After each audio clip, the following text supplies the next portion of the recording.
That was a fucking 10-10 round all day. Okay, how to score a boxing match. This is based on the British Board of Boxing Control's rules, so it won't be absolutely perfect or spot on, but you know, for recreational purposes, you know, for like me making this video or for you commenting on the video, this will do. This will nail it. So okay, so how do we do it? So who scores the fight? And might be a good starting point. In most fights it would be the referee, actually, in the majority of fights if you look at the scale of them, but more the bigger fights that are likely to attract more fans, more watchers, particularly like pay-per-view fights, there's going to be 3 judges. 3 judges is a good way of getting like a broader view, and of course it's worth considering with judges when they might appear to have a card that's quite wrong, relatively wide. What it could be is that the angle, the side of the ring the judge was sat at, was not ideal for seeing some shots landing. You know, like it can be, we at home, we get to see a couple of different angles of a shot. So what looks like it hit the gloves actually hit the face. What looks like a good shot actually skims because the guy sort of rolled with it and let the punch like bounce off him a little bit. So some judges get a better view than others, and that might also influence the score, hence why you would have more than one judge. Okay, so how's it scored? So the winner gets 10 points, we know that. So the winner of the round gets 10 points, and then the loser of the round's points are determined by how badly they lost, I guess. You know, if it was a round in which it was relatively dominant by one of the fighters, or even if it was a close round but there was someone who edged it, who just won it, 10-9. That invariably is how you would score a round. Obviously, if it's a knockdown, it's 10-8. The reason for that is you lose a point for losing a round, you lose a point for being knocked down. Now, there are circumstances in which you can be knocked down and win the round, but that might end up being a 10-9 or a 10-10, depending on the judge and how much they want to play around with the rules. Usually a knockdown makes it a 10-8. 2 knockdowns, usually a 10-7. You lose another point for another knockdown. You rarely see a 10-6 because if someone gets knocked down 3 times in a round, even without the no 3 knockdown rule, usually means that you're pretty much done. 3 knockdowns in a round means you're taking a bit of a hiding, and it's probably for your best if it's over. So you don't tend to see 10-6s. 10-10 obviously is if you can't pick a winner. Okay, what are judges looking for? Judges are really focusing on 4 areas: attack, defense, effective aggression, ring generalship. Attack's quite obvious, about landing shots and just like, yeah, what you land, like where you landing, how many power shots, how many jabs, how well are you using the jab? Is the jab actually the control? You know, you can win a fight with a jab, really, in theory. And obviously you got to throw a few uppers and a few hooks and stuff, but as long as you're like really working someone off the jab, then you can box your way to a points victory that way. But ultimately it's about attack. But to be specific, it's about hitting the body or head with the knuckle part of your glove, right? So arm shot, obviously, I mean, I don't want to suck eggs, but if someone's covered up and they've got their hands up and they're taking the shots on the arms, they're actually blocking it, and that's actually good defense.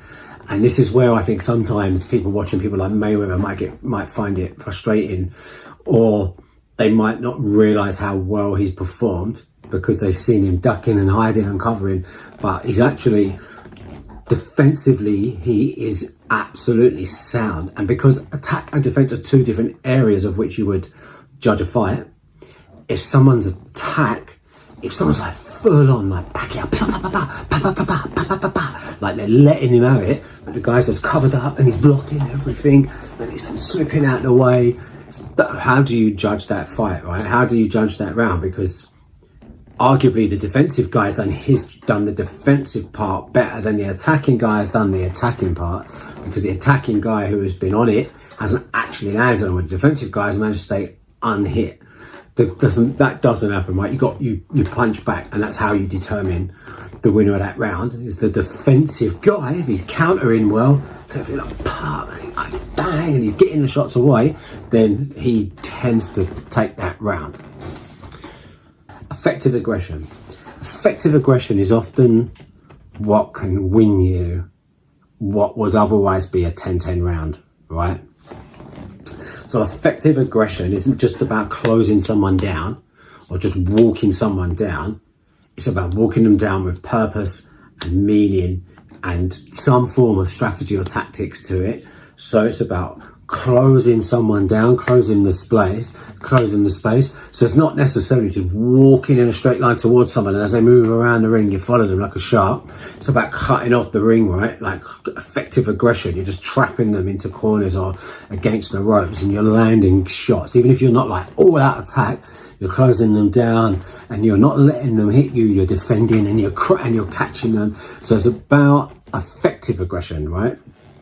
It's quite different to just aggression, which is just like what you'll see at like I don't know the name of the place now, but like some hall in like West London somewhere, like on like it's not like what you'll see at those small halls where it's like charity boxing and someone's just like windmilling the other guy and following around the ring. That ain't effective aggression. That's just aggression, right? That's just, I guess you could argue it's effective, but ultimately there's nothing thoughtful. There's nothing strategic or tactical about it. The guy's just like fucking throwing at you. And if the one on the other end knows what they're doing, they'll just let him punch himself out for a round and then win the next 2 rounds and win that fight, right? Or maybe knock them out if they're tired enough. So effective aggression is important. It's key. A lot of judges like effective aggression, and it will help you nick 10-10 rounds. You know, I mean, one of the masters of effective aggression is Usyk. And interestingly, going into prior to the Fury fight, when people were talking about him, I think it was Ben Davidson was who I heard talk about him in this way and said, like, a lot of people don't realise how aggressive Usyk is. People talk about him as a like mover and a ducker and a defensive fighter, but he is constantly on the front foot and constantly closing down. And we saw that with Fury. I mean, he really put it on him, the bigger guy, and that's effective aggression. He wasn't like bang, bang, bang, bang, bang. He just kept on at him. He just kept on closing him down. He made sure he's putting him under pressure.